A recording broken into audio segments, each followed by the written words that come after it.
Hi, I'm Michelle and I'm the City Kids Director here at City Church. We care about your kids and we want to invest in them even when they can't be in the City Kids class. So each week we post a video lesson on the City Kids page on the website, along with some activities that you can do with them throughout the week. So go check it out. What's up, guys? Welcome to City Church Online. My name is Maddie. Thank you so much for joining us today. If you're a first-time guest, we would love for you to take a minute and fill out our digital Connect card, available either in the chat on the online platform, or you can text NEW to the number below, and we will donate $5 in your honor to a feeding center that we help to support in the Philippines. This helps us get to know you a little bit better and answer any questions that you may have. You can also feel free to reach out to us on either of our social media platforms, Facebook or Instagram. We want to also take a minute to say thank you so much to everybody that gives at City Church. Because of your radical generosity, we get to do what we do here, and we are so grateful. If you would like to be a part of what God is doing financially through City Church, you can click the link in the chat on the online platform, or you can text GIVE to the number below. Remember, you are not just giving to a church, you are giving through a church. Some quick updates for you guys. At City Church, we believe that prayer is our first response, not our last resort. So if you or anybody that you may know of needs prayer, our pastors and our staff would be honored to pray for you. So you can click the link in the chat on the online platform, or you can text prayer to the number below. We also have Growth Track available right now. This is our Next Steps class where you can learn a little bit more about who we are, what we're all about, how to get plugged in. So if you're interested in learning more, you can click the link in the chat on the online platform, or you can text GROW to the number below and we will get you more information on that. We also have city groups continuing to meet throughout the week. We have groups on Sundays, Mondays, Wednesdays, and Thursdays. So we would love to get you connected and keep you encouraged in this season in that way. We have groups right now meeting in person, and we also have an online option available. So please let us know in the chat on the online platform, or you can text group to the number below. Lastly, we continue to be a church that is in the city and for the city, so please feel free to reach out with any needs, ideas, or opportunities that you may know of so we can serve our city well together during this time. Thank you so much again for being here. Enjoy the service.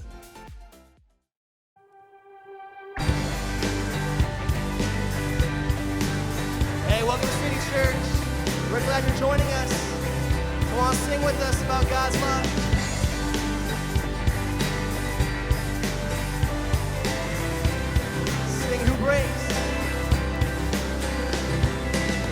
Who breaks the power of sin and darkness, whose love is mighty and so much stronger, the King of glory, the King above all kings,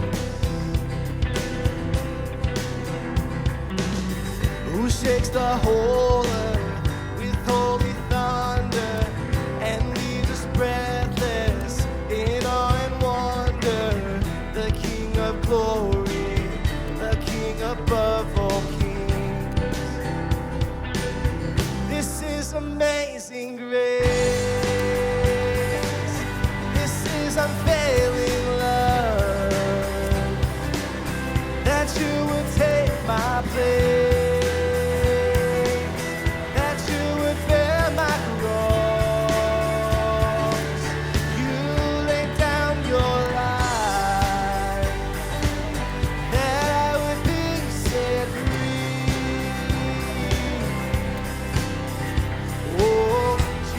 I sing for all that you've done for me.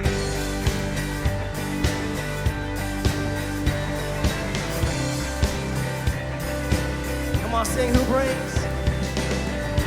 brings our chaos back into order, who makes the orphan a son and daughter, the King of glory, the King of glory, the nations with truth and justice, shines like the sun in all of its brilliance, the King of glory, the King above all kings. Yeah, this is amazing grace. This is unfailing love, that you would take my place.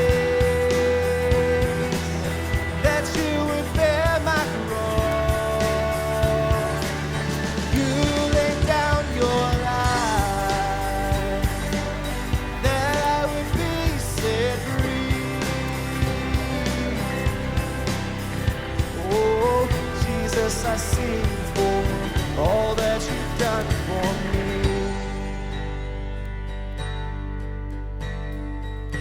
Worthy is the Lamb who was slain.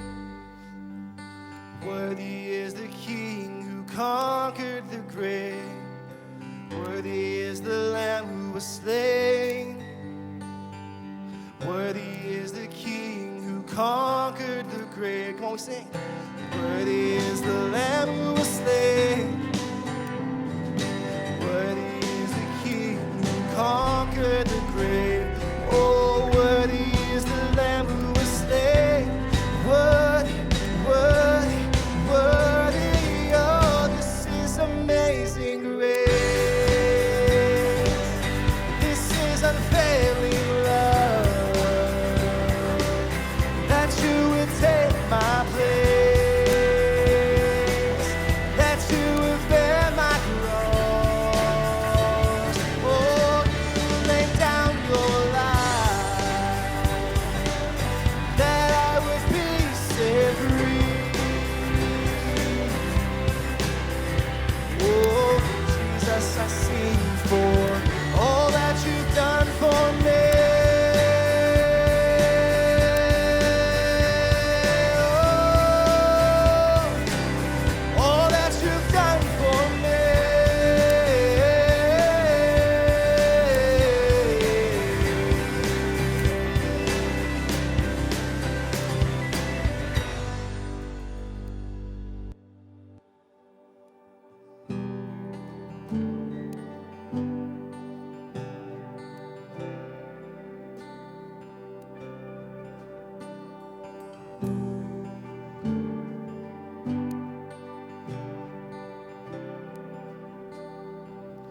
Just as I am. Just as I am, you welcome me.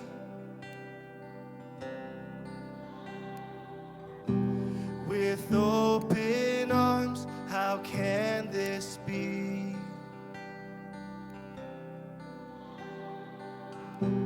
My guilt is undone, my past is untethered. I leave it behind and run to my Father. There is no disappointment in your eyes. There is no shame, there is only pride. I am loved, Father, I'm loved by you. Yeah.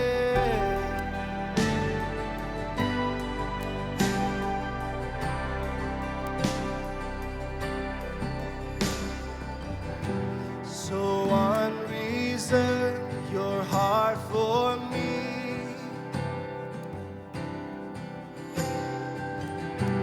My fear is gone, I am set free.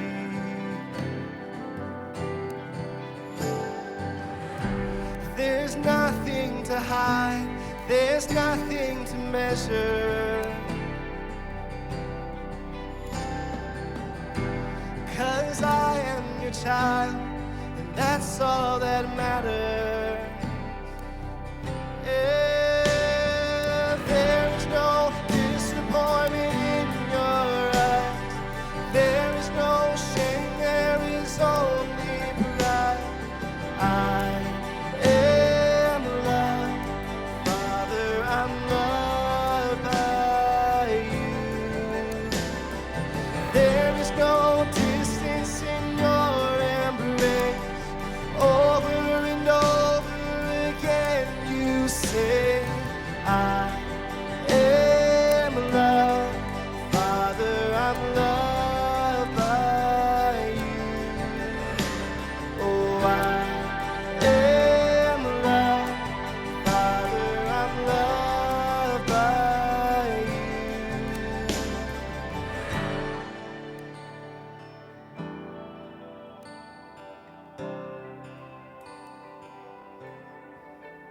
You are changing everything. You are changing everything. I believe it, I receive it. You are changing everything. Come on. You are changing everything. You are changing everything. I believe it, I receive it. You are changing everything. You are changing everything. You are changing everything. I believe it, I receive it. You are changing everything. Oh, I believe it, I receive it. You are changing everything. Oh, oh, you are. There is no disappointment in your eyes. There is no shame, there is only pride. I am loved, Father, I'm loved by you. Yeah, there is no distance in your embrace. Over and over again you say, I am loved, Father, I'm loved by you. Oh, I am loved, Father, I'm loved by you. Oh, I am loved, Father, I'm loved by you.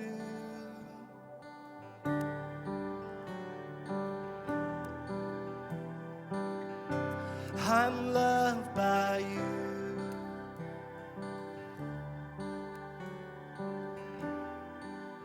I am loved by you.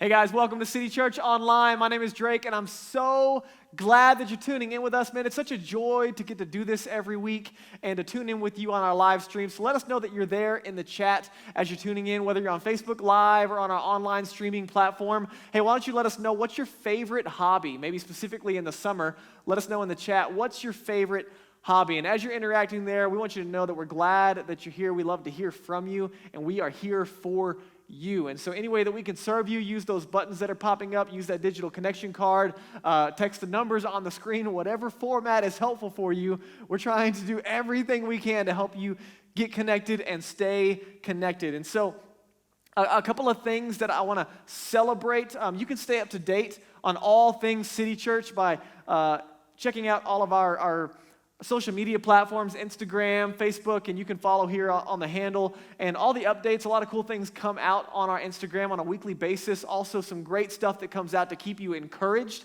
And so we'd love for you, if you don't already follow us on those two platforms, we'd love for you to do that just so you can stay up to date with what's going on and share those things as they come out. One of the cool things happening in this season is we're beginning to pilot what we're calling City Church house campuses. And so as we kind of navigate this COVID season and what's appropriate when it comes to gathering, we have city groups meeting in homes on a weekly basis, and they're a great way to get connected relationally and grow spiritually. But we also are beginning to pilot what we're calling house campuses, which are groups of 10 and under that are meeting in homes on Sunday mornings to watch the live stream service together, to sing together, and to connect on a more relational basis. And so think of what could happen on a weekend, but in someone's home on a much smaller scale. And so if you're interested in connecting to a house campus, you can text the word house to the number on the screen, and we would love to follow up with you and help you get connected in one of the house campuses that are happening on a weekly basis. So as we get into the conversation today, man, I'm so excited because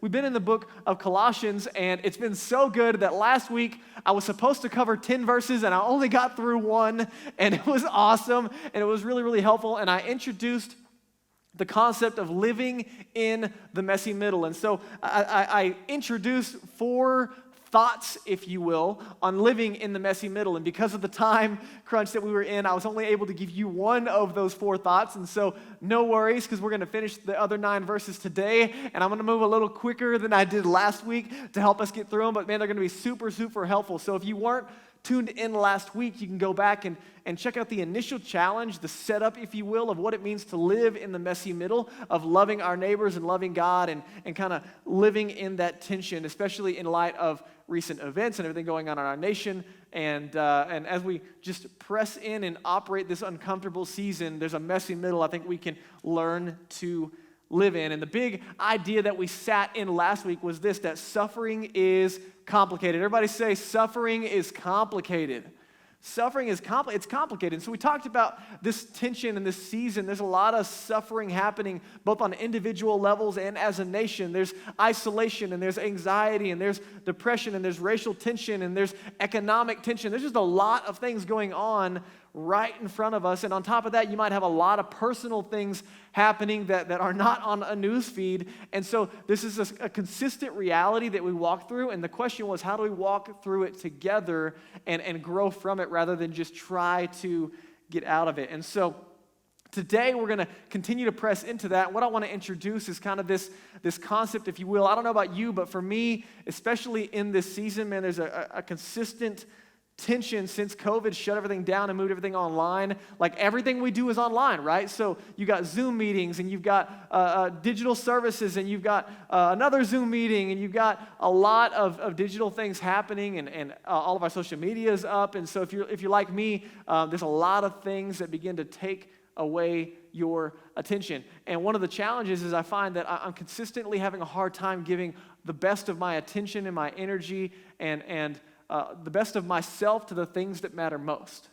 And so today we're going to talk about the secret sauce, if you will, of reorienting our focus and giving ourselves to the most important things and how we can do that. And spoiler alert, the secret sauce, if you will, has nothing to do with Chick-fil-A sauce, although it probably should. So as we get into it, I'm going to introduce really the second thought of living in the messy middle, and that is to keep it simple. Everybody say, keep it simple. That's a really, really hard thing to do, but we also should recognize how necessary it is. I don't know if you knew this, but the average Westerner, the average American today has an attention span of roughly 7 to 8 seconds.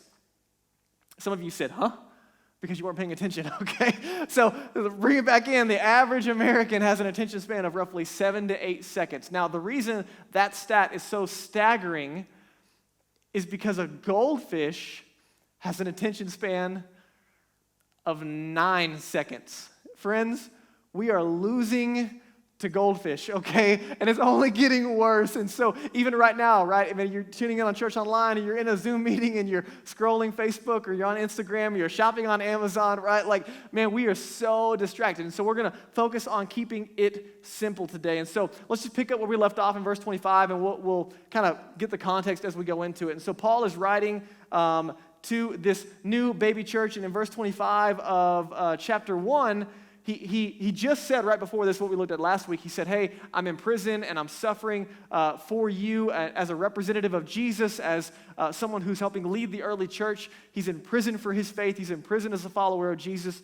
And so he says it's a joy to be able to represent Jesus in this capacity. And he goes on and he says, God has given me the responsibility of serving his church by proclaiming his entire message to you. Now, pause for just a second. We're walking verse by verse through a letter. This is the intro, and so he's still building a pretty big foundation before he gets into super practical application. And so he says, hey, it's a joy for me that God's given me the opportunity to share the entire message. I think it's unique that he uses the word entire, rather than just like, hey, God has asked me to share this message with you. Why would he use the word entire? I think it's because it's a consistent human challenge, there's a danger, there's a temptation, a proclivity of the human race, if you will, to take what we like and to leave the things that we don't. There's a cultural pressure to take the parts of Jesus that we like, and that's the message he's talking about. We're going to see it in a minute. But there's a pressure to take like the parts that we like and to leave the parts of Jesus that we don't like, or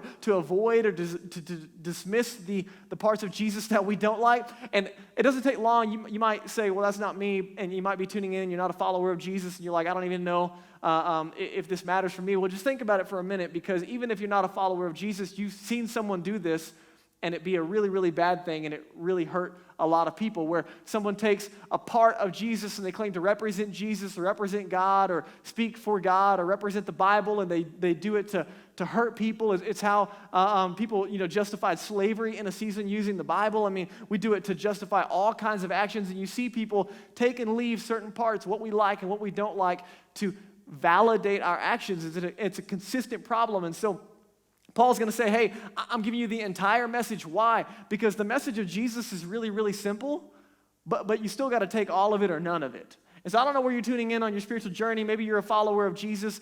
Maybe you've been doing it for a long time. Maybe you're a brand new Jesus follower. Maybe you're on the outside looking in. But I just want to propose today, as we have this conversation, that we're going to be invited to adopt the entire message. Doesn't mean we have to like it all. Doesn't mean we necessarily even agree with it all. But we can't pick and choose the parts of Jesus that we like. Now watch what he goes on. He says, hey, this message was kept secret for centuries and generations past. But now it has been revealed to God's people. Specifically, he's talking about the Jews as he builds this conversation, and we'll see more of that in a minute. And he says, for God wanted them, that's God's people, the Jews, to know the riches and glory of Christ, that the riches and glory of Christ are for you Gentiles too. So pause for a second. I know that's a mouthful. To frame this up, to help you understand, I want you to imagine like a surprise party, okay? Imagine that God is going to throw a surprise party for humanity. And the Gentiles, the Jewish nation and the Jewish people, like for a long time, they were God's people, and it's like they were in the know. Have you ever been to a surprise party where like you were setting up a surprise party for someone else, and then when you get there, you throw the surprise party, but then you also surprise the person that was planning the party for the other person? Have you ever been to one of those parties? That's kind of what happened to the Jews, okay? They were like, there was this party that God was putting together, and there was going to be this awesome, like, thing coming, and it was called like the Messiah and the Christ, and so there was this anticipation of a party coming, and they thought it was just for them. And then what we're going to see is that in the background, God was inviting other people and preparing a surprise party to surprise them with. And so check this out. It's pretty funny. He says, hey, this message was kept secret for a while. And people were asking, like, what does it look like? Like, what does it mean to be right with God? And what does it take to be God's people? And like, what kind of hoops do you have to jump through? And like, how do we know if he's for us? And it's really cool because he goes on and he says that God wanted God's people to know the riches and glories of Christ. That's maybe a better translation is the glorious riches of Christ. So I want you to think about, like, what is this present going to be? Like, who's jumping out of the cake at this surprise party? Well, it's going to be Jesus. And so he's like, hey, God wanted them to know how awesome this gift was through Jesus for you Gentiles too. That's meaning if you're not a Jew, you're a Gentile. So now he's speaking for all humanity. And he says, this is the secret. This is like part of the secret party. This is the secret sauce, if you will. This is what was coming out of the cake in the moment when God revealed this incredible plan to the world. And it was Christ living in you. It was Jesus. And like Jesus jumps out the cake. And you got to watch. Like, just imagine for a minute how mind-blowing this is, okay? Jesus shows up on the scene. He says he's the Christ. He's the one that God has sent. He's the anointed one. He's the one that's going to deliver God's people from all the brokenness around them. And what they don't recognize at the time is that he's also going to deliver them from the brokenness inside of them. And in the process, right, the whole time, the Jews thought that the party was for them. And it was. And they were invited. But then all of a sudden, Jesus starts inviting everybody else. And the Jews start to, especially, the religious leaders, they start to get really upset. They're like, whoa. Like, what are you inviting them for? Like, this is not their party. And all of a sudden, they're really upset because he's inviting people that they didn't think deserved to be at the party. And as this thing unfolds, it turns out that this was a surprise party, not just for the Jews, but for everyone. You got to think about this. Jesus says, hey, I'm God, and I've come set off this incredible secret that's been waiting for a long period of time. And so it's mind-blowing, right? Like first you got God in a bod, right? Like just right there in front of you, and they're trying to process that. And then Jesus unpacks this incredible secret, if you will, that he came for everyone, not just the Jews, that he lived for everyone, that he was going to die for everyone, that he rose again from the grave for everyone, and that the secret is now that anyone who trusts in Jesus, he lives in them, that everyone who trusts in Jesus, he now lives in them. So it's not just God in a bod, it's not God in front of me, it's not God beside me, it's not God above me, it's not God behind me, but now it's God inside of me. I mean, this is mind-blowing, like all the access to Jesus, not just beside me, but in me, his heart, his mind, the way he would think, the way he would love, his power, all of it I have access to as a follower of Jesus. And so this is like absolutely incredible. And Paul's just trying to unpack it like, hey, this is a really, really big deal. Now, let me remind you, context, okay? This conversation is being framed up because sometimes life is difficult. Like sometimes, like in light of suffering, in light of things not going your way, sometimes you can say and do all the right things and you can still suffer. Have you noticed that? Like sometimes you can say and do all the right things and still not experience success as you thought you would experience it. Sometimes you can say and do all the right things and still not come out on top. Sometimes you can say and do all the right things and still not have the experiential high that you thought. Like sometimes life is challenging. And you know, one of the challenges is that we live in a culture that conditions us to think that our performance is what determines our value. And so we're constantly predisposed to think that the better I perform, the more valuable I am. Well, Jesus enters and the secret comes out and the party is thrown and everyone's invited and Jesus jumps out of the cake, and in God's economy, he says, hey, it's not your performance that dictates your value, but rather it's the performance of Jesus that's going to dictate your value. Because your performance and my performance is not going to be good enough, we're going to get to credit the performance of Jesus to our account by trusting in him. And so here's the challenge, that when it comes to life, because it's not consistently fair, because it's not consistently a mountaintop, we get in the mindset of like categories of winners and losers, right? And to quote the great theologian Ricky Bobby, if you're not first, you're last. Shake and bake, right? You with me? Okay? If you're not first, you're last. And so we have a culture that thinks in terms of winning and losing. And if you're like me, man, you show up to win. Every game you play, you show up to win. And you think, how can I beat it? I'm going to overcome it. Every obstacle is an opportunity to overcome. And some of us are predisposed to trying to win no matter what. And others of us are predisposed to feeling like losers, that, man, I can't win and I won't win. And I'm just going to consistently show up short. Well, I want to propose a third category today, when it comes to operating in the messy middle, when it comes to keeping it simple, and it's not focusing on being a winner or a loser, but rather to focus on being a worshiper. And here's what I mean by that. You can't always win. It's going to be on the slides here. You won't always lose, but you can always worship. You can't always win. I won't always lose, but I can always worship. Now, here's what I mean by that. Worship, let me just give you a simple definition.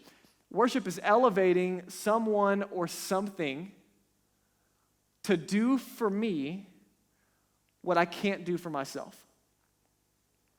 What that means is I'm giving all of my attention, all of my energy, all of my resources, all of my focus, all of my affection to someone or something in hopes that I'm going to come out on the other side full and satisfied and at peace and content. And the challenge is our human hearts and brains, man, we are wired to worship. Even if you're not a follower of Jesus, we're constantly looking to pour ourselves out into something in hopes of a return of having a full life and a satisfied life. Now, our problem, and you know this because you and I struggle with it all the time, is we look to quick fixes to fill the holes and the gaps and the anxiety. And so it's, we look to things to like pleasure and things to numb the feelings or to distract from the feelings. And so we binge watch Netflix and we turn to substances and we turn to constant social attention and media to fill our hearts and minds so we don't have to think about what's going on the inside. There's a consistent distraction of looking for something easy to fill the challenge going on. And here's what's interesting is when life is hard and when we're struggling and when relationships aren't great, when we're isolated or we're depressed or we're anxious, all of that is amplified. Have you noticed it, right? Like when I'm more stressed, I'm looking more to Netflix and more to that food and more to that substance and more to that relationship and more to that significant other to meet my needs. And the problem is those typically fall short. They last for a moment and they don't always fulfill. And so Paul is saying, hey, just a reminder, like when life is hard, the simple answer, just the reminder, the best news that God kept for a secret that he was planning to surprise all of humanity with was not just Jesus, but ultimately Jesus in you. Like everything you need. So here's what that means. When I choose to be a worshiper, instead of focusing on winning or being mad about losing, when I choose to be a worshiper, all that means is I'm just putting everything down and saying, all right, Jesus, I'm looking to you. That's it. And sometimes that means, Jesus, I'm here and I'm looking to you. I don't really want to be here. I don't have it in me. That's all I got. I'm looking to you. But when I choose to be a worshiper, I'm looking to Jesus to do for me what I can't do for myself. And the challenge with suffering is we get short-sighted in the moment. The challenge when life is hard is we just want to make it stop. We want to fix it. We want to put the Band-Aid on it and move on. But he goes on, I think it's in the last verse right here. He ends this verse by saying that Jesus being in you, it gives you assurance of sharing his glory.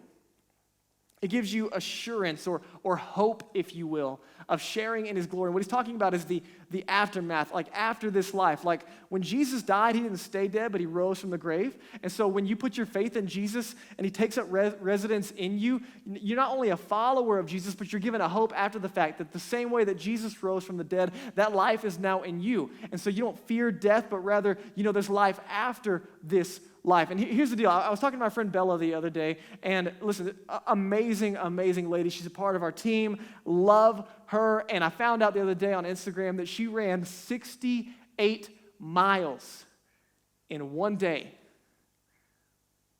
I don't want to drive 68 miles in one day. She ran it with her 2 feet. And I was asking her about, like, holy cow, like that's unfathomable for me. I don't think I could run 68 miles if I was being chased by a lion. Like, that's amazing. And I was asking her about, like, man, how could your body be possibly in your mind? Like, how could you get through it? Like, there's got to be walls that you hit. And, like, how did you know, like, there was an end in sight, right? And I asked her, like, there was a finish line. There was a goal. And she said, absolutely, right? There was a goal of ending, and she got to mile 64. And she said, at mile 64, you're not going to believe it. Lots of walls, like as it came. But at mile 64, it went from 80 and sunny to dark, lightning, and like a wind and sandstorm. She said it was so bad that like cars couldn't see where they were going. You couldn't see in front of you. And all of a sudden it went, at mile 64, not just a normal wall, but it went from a dust storm to raining sideways. Okay? On this 68-mile run, at mile 64, she's 4 miles from the finish line, and it's raining sideways to where they can't see in front of them. She's got a friend on a bike next to her, and they're just trying to get to the finish line. And so they had to take cover so they could know where they were going and not get lost. And as they took a slight break and take cover from the elements, man, she said everything in her body didn't want to finish.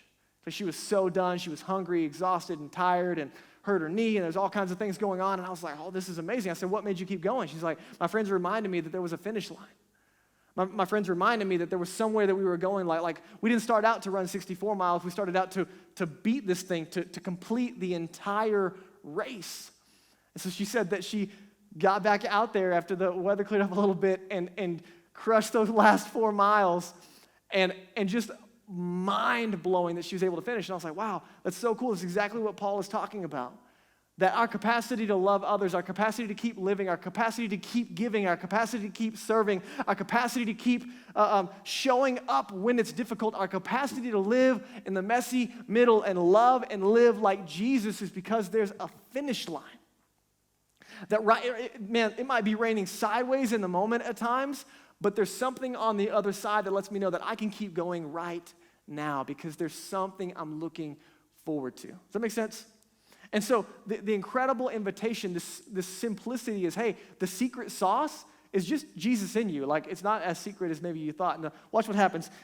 He goes on, and I'll give you the third point of living in the messy middle. He says, hey, we got to work hard to keep it simple. Everybody say, keep it simple.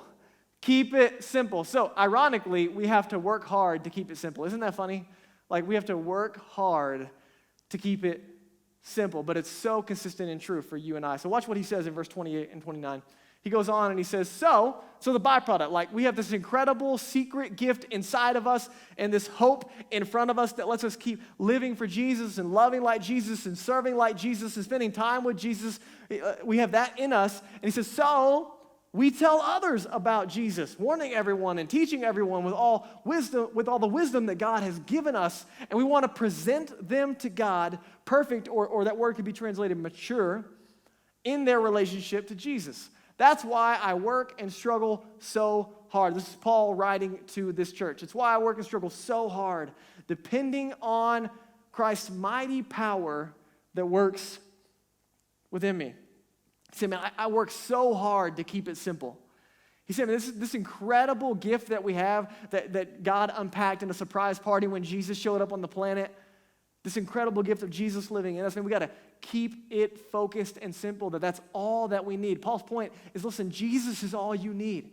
Jesus is absolutely enough, not only to fill you, but give you the capacity to love and serve others. And so this secret of Jesus throwing a surprise party, the big secret about it was that everyone was invited.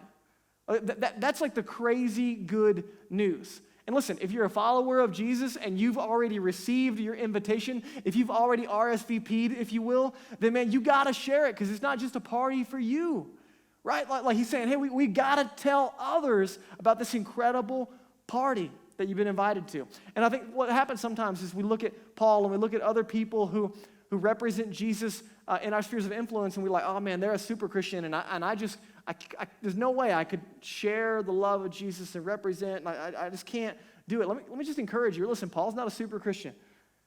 He has the same Jesus in him that I have in me, that you have in you if you're a follower of Jesus. Right? I'm not any closer to God than you are. Jesus did the same for me that he's done for you if you're a follower of Jesus. If you're not a follower of Jesus, Jesus will do for you what he's done for me. There are no super Christians. It's just a super Jesus, okay? It's Jesus in you, and it's all that you need. And I think our minds are like, oh man, it's like so big and daunting, and we get scared. But he's like, keep it simple. Like, Jesus is enough. And I think the challenge in this conversation is Paul uses the word of a calling, like that this is something that he's giving his life to. And if you're like me, you like to treat things in like job format, right? Like I check in, I clock in, and I clock out. The problem is following Jesus is not a job, it's a calling and it's a lifestyle. And so just ask a mom who's got some little kids, right? Moms, do you ever get to check out of being a mom, right? Do you get to clock out at 5 o'clock and say, see you later, 2-year-old, see you tomorrow at 8 a.m., right? Like the life of a mom is not like that. Why? Because being a mom is a lifestyle. Being a follower of Jesus is a lifestyle. You don't get to clock in and clock out. You can't quit a job. It's a calling. It's something that you excitingly show up to. But the challenge is, like our moms who are exhausted from little kids, is you need energy and strength to keep showing up. You need energy and strength to keep loving and serving those around you. It takes energy and strength to give sometimes what you feel like you don't have.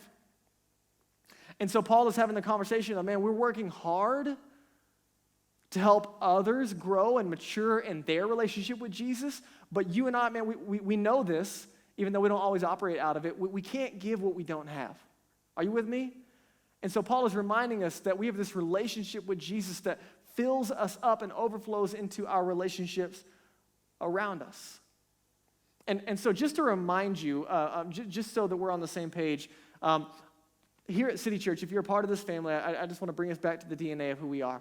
Our mission is to help people find their way to God from where they are. Our mission is Jesus' mission. It's not complicated. Jesus came to us. We didn't have to go to him. In the same way, we meet people where they are. We're not going to wait for them to come to us. That means that whatever it takes, as long as it takes, as much as it might cost me, that I'm going to spend time with Jesus so that I can live like Jesus and love like Jesus and serve like Jesus, so I have the opportunity to tell people about Jesus. And I'm looking for opportunities, and I'm praying for opportunities, and then when those opportunities show up, I'm acting on those opportunities. It's just that simple. Jesus in me starts to get out of me, right? And so this is just part of the lifestyle that I'm living, and Paul's trying to bring us back to that simplicity.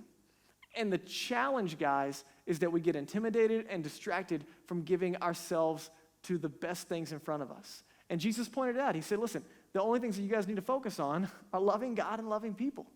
That's it. Everything else is taken care of when we love God and love people. And so in this season, I have people asking me, I got a phone call this week of like, hey, when is City Church opening back up? And what does that look like? And it was a well-intended phone call, but they were kind of shocked because we were like, hey, we don't know yet, like when we're allowed to open back up and when it's going to be good for our community and good for our city. And safety is still our primary concern, and taking care of the people that are most vulnerable. I mean, man, we want to make sure that we're consistently taking care of people.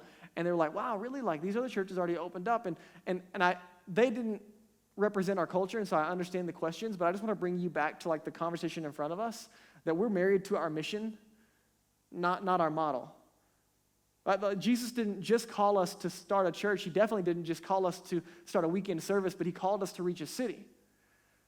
And so we're constantly evaluating the way that we love and serve others and the decisions that we make and the focus that we have based on the mission and the lifestyle that we're called to. And so I'm not just asking the question, are we ready to get back together? We're asking the question, what's better for our community? And what helps us accomplish our mission? And what's the perceived outcome on the other side?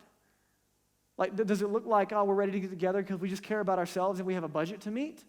Or do we care about the health and the well-being of those around us? Now, for the record, I'm just helping you understand like how we process things. We're running it through the filter of mission, and we're running it through the filter of what Jesus has in front of us. But, man, I just want to take a side note and say, man, if you call City Church your home and you're a part of this family, thank you.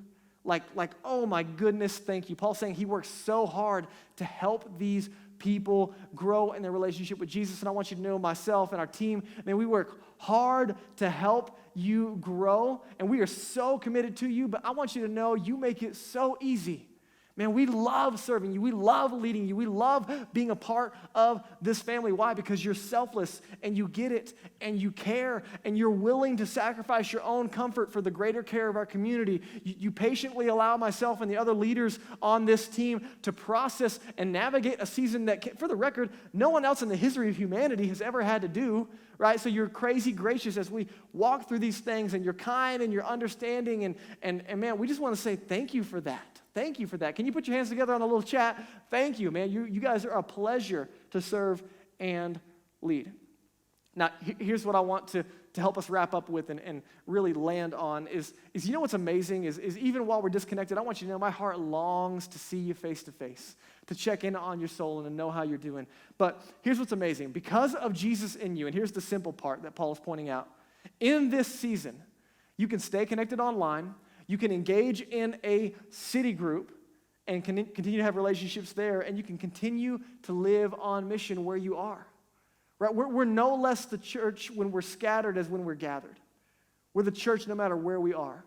And so we prioritize gatherings. We love gatherings. We know they're crazy important for missional alignment and care and connection and growth, but we're also able to adjust to continue to serve our community and be a part of what Jesus is doing in the world around us. And so that's where we lead to our last point, and that is this, that it's all about Jesus. Everybody say it with me. It's all about Jesus. Paul is, he's hammering this, guys.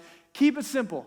Work hard to keep it simple. What are we focusing on? It's just Jesus. It's Jesus in you, and that's enough to do everything that Jesus wants to do through you. And so he hammers it home in the last 5 verses of chapter 2. In the first 5 verses of chapter 2 by kicking off in verse 1. Here's what he says. Check it out. He says, hey guys, I want you to know how much I have agonized for you, or I have struggled for you, and for the other church that he's writing to in Laodicea, and for many other believers who have never met me personally. I want you to know he's at a distance, and he's saying, guys, my heart is for you, and I'm working hard for you, and I'm praying hard for you, and my heart is struggling for you. And I want you to know, as your pastor, man, that's where my heart is for you. And our team, man, we're for you, and our hearts are for you, and we're with you in this season and in this struggle. And he says, hey, I want them, the ones that I'm writing to be encouraged and knit together by strong ties of love.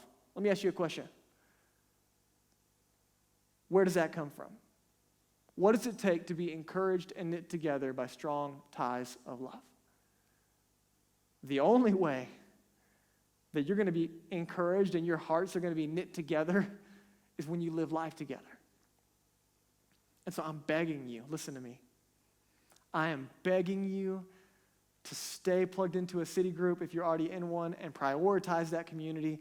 Or if you're not in a city group, guys, listen, I am begging you to get connected in community and to stay in community because it's good for your soul and it's good for the soul of others. The only way that we're going to be encouraged in this season and our hearts are going to be knit together, if you will, by strong ties of love is if we connect and stay connected. And so we value weekend gatherings, but because it's not an option right now, man, get connected in a city group.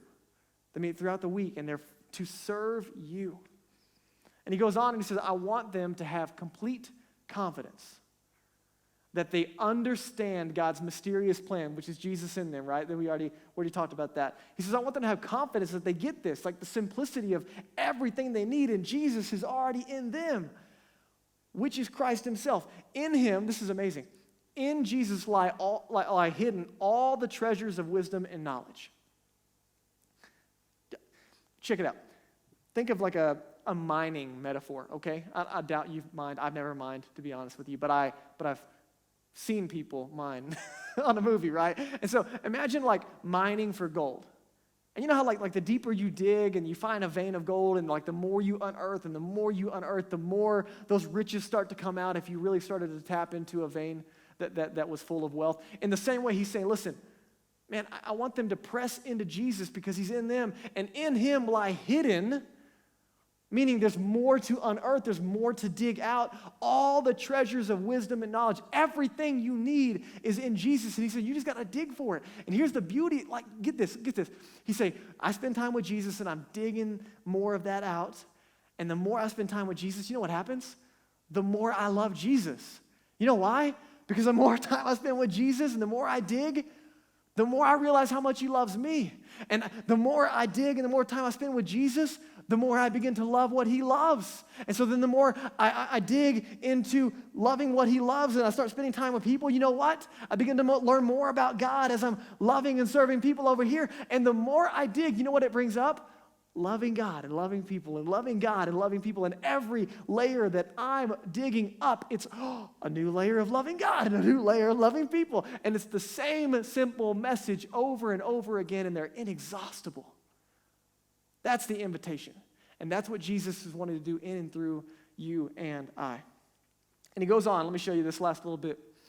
He says, hey, I'm telling you this, and this is where we're going to start to see some of next week's conversation enter, so that no one will deceive you with well-crafted arguments. Arguments that make sense on the front end, but that they seem to be true, but they're not.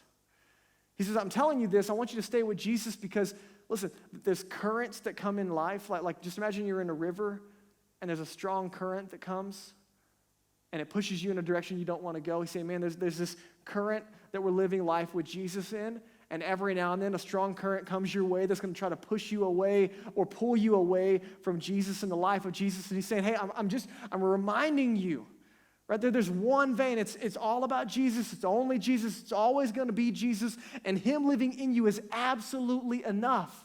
And him living in the community around you is exactly what you need to live the life that he's called you to live. Everything you need. And so he says, hey, don't be deceived. The way you do that is by pressing into Jesus and other people. For though I'm far away from you, my heart is with you. Guys, listen, my heart is with you. And I'm praying for you. And I rejoice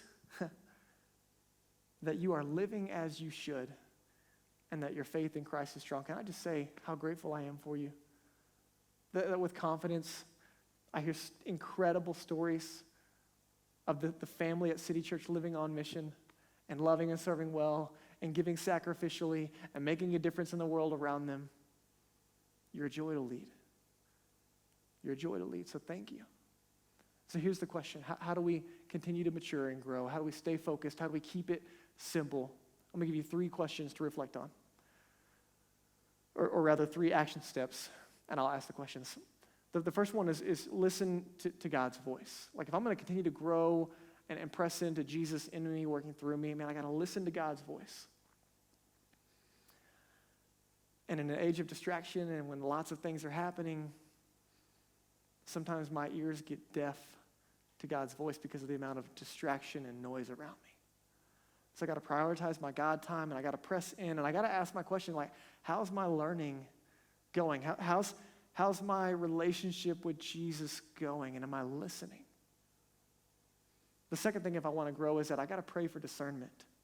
I got to pray for discernment. Like, listen, healthy discernment is a challenge, and so you got to ask God to help you interpret what you're seeing in front of you. Newsflash, not everything that you read or see on the internet is true, just for the record. And so when it comes to loving and serving well, it requires discernment. Jesus, tell me your heart. Help me to understand how you would respond. Help me to understand where you would show up in love. And as Daniel comes up and we close out, I want you to process what you're learning with someone. Process what you're learning with someone. Do you have healthy relationships?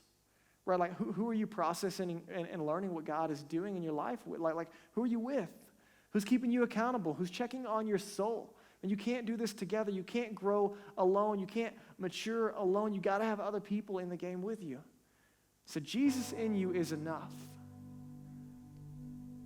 Jesus in you is absolutely enough. But Jesus in you is going to drive you toward community, not away from it. And so I don't know where you're tuning in. I don't know where you are on your spiritual journey. I realize, like, as we walk through this, there's a lot of pieces that might be heavy on your heart. And so can I just ask you to reflect for a moment? Like before we do anything else, can I just ask a question? Like, and do you know? Like, is Jesus in you? It's not a feeling you got to look for. It's not a list of do's and don'ts that you got to follow. It's simply a moment in time where you have made a decision to put your faith, or a better way maybe to help you understand it is to simply trust in Jesus, that he was who he said he was, that he did what he said he was going to do. And that by trusting in him, not only will he save you and set you free, but he'll make you right with God and change you from the inside out. Paul says in another letter that anyone who puts their faith in Jesus is a brand new person. So is Jesus in you? And if he's not, man, I want to encourage you. Man, what's stopping you from making that decision?